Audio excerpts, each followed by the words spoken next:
माँ की दौलत, दिल छूने वाली कहानी। एक गांव में श्याम नाम का एक गृहस्थ रहता था। उसकी पत्नी का नाम गंगा था। उनको 2 बेटे और 2 बेटियां थीं।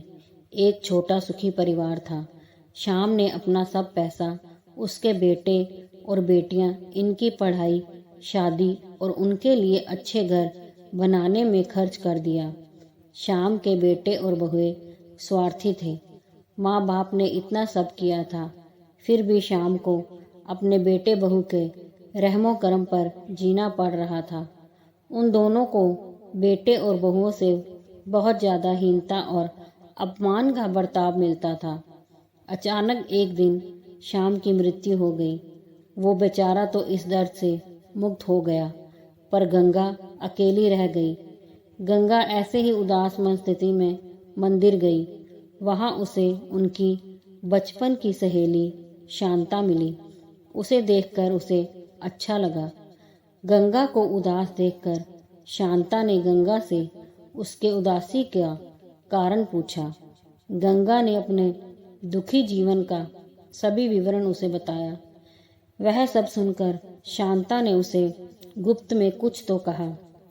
वो सभी सुनकर गंगा को थोड़ा सा आधार मिला। दूसरे दिन सुबह जिस प्रकार शांता ने बताया, उस अनुसार शांता एक बैग लेकर गंगा के पास गई और वो जैसे पहली बार ही मिल रही हो ऐसा बर्ताव किया। शांता ने गंगा को गले लगा लिया। गंगा ने शांता को पूछा, शांता, तुम यहाँ हमारे गांव में कब आई और किसके घर ठहरी हो? गंगा के दोनों बहुएं गंगा की आवाज़ सुनकर तुरंत अंदर से बाहर आई। उन दोनों को देखकर शांता बोली, अरे मैं दूसरे घर पर कहाँ रहूं? हम दोनों मौसेरी बहनें हैं, तो भी सगी बहनों से ज़्यादा हमारा रिश्ता अटूट है। मुझे जीजा जी गुजर गए मालूम पड़ा, इसलिए मैं तुम्हें मिलने के लिए और भेंट देने के लिए आई हूँ।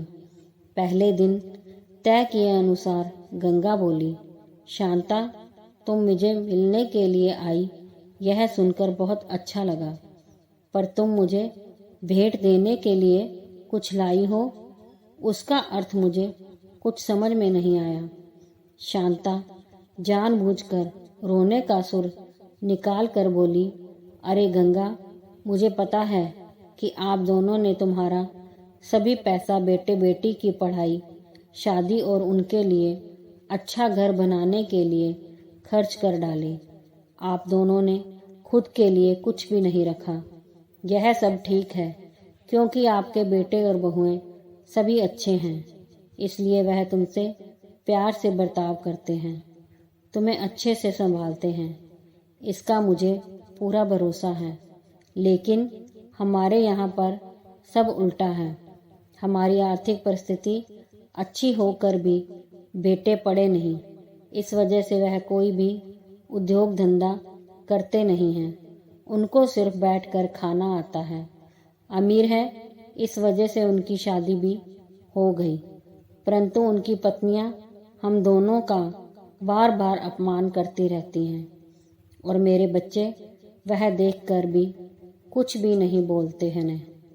फिर शांता आंखें पोंछने का नाटक करती है और वह आगे बोली, अभी ऐसी परिस्थिति में हम दोनों को जीने की इच्छा भी नहीं होती और अब हमारी जिंदगी भी कितनी बची है। इसलिए मैंने तय किया कि मेरे पति का नज़दीकी कोई भी नहीं है और तुम्हारे सिवाय मेरा कोई भी नहीं है।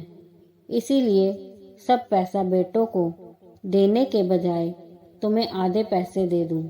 ऐसा विचार करके मैं मेरे पति की रजामंदी से 25 तोला वजन के 10-12 सोने के गहने और 50,000 इस बैग में लाई हूँ। इस बैग में 45,000 की नोटें हैं और 1 रुपये की 5,000 नाणे हैं। अभी तुम कुछ भी ना कहते हुए हमारा प्यार समझकर यह बैग और उसकी चाबी ले लो। मैं सिर्फ तुम्हारे पास चाय पीकर तुरंत चली जाऊंगी।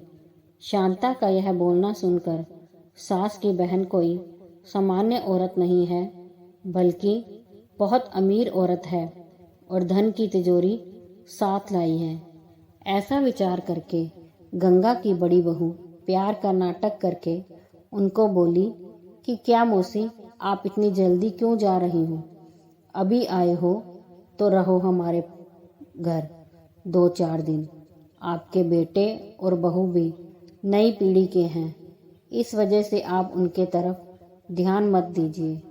आप दोनों पति पत्नी ने आपका जीवन यशस्वी जिया है, वैसे ही हमें भी उस बारे में मार्गदर्शन दिया तो अच्छा होगा, और कैसे जीवन जीना है हमें भी समझ में आ जाएगा।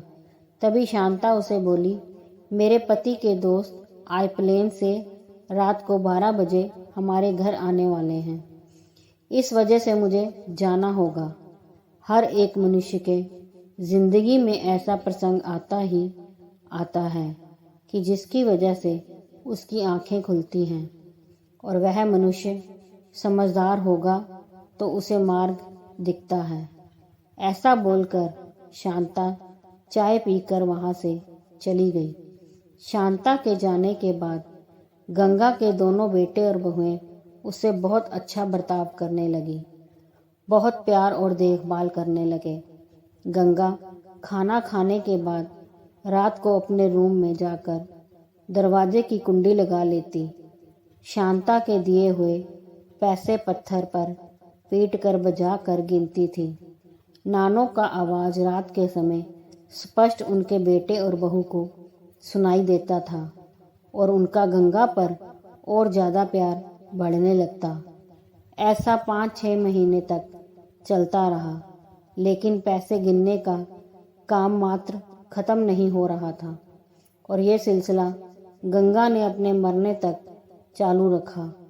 गंगा के आखिरी 6 साल खुशियों में बीते, परंतु एक दिन अचानक गंगा की मृत्यु हो गई।